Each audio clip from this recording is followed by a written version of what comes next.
দুপুর 12টায় আল্লাহ তাআলারই একটি খাস নাম 7 বার আপনি পড়বেন।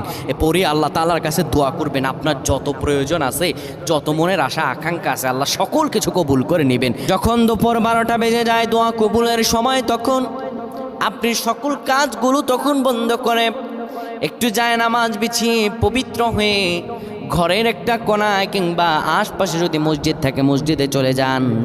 ক্যাবলামুখী হয়ে বসে পড়েন। ক্যাবলামুখী হয়ে বসে সুন্দরভাবে প্রথমে 10 বার দুরূদ শরীফ পড়েন, 3 বার সূরা ইখলাস পড়েন, 2 বার সূরাতুল ফালাক, 1 বার সূরা নাস পড়েন।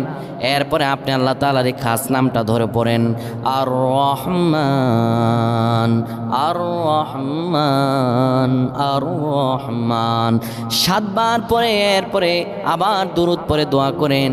আল্লাহ তাআলার কাছে চাইতে দেরি হবে, কিন্তু আমার রব আল্লাহ আপনার দোয়া কবুল করতে দেরি করবেন না।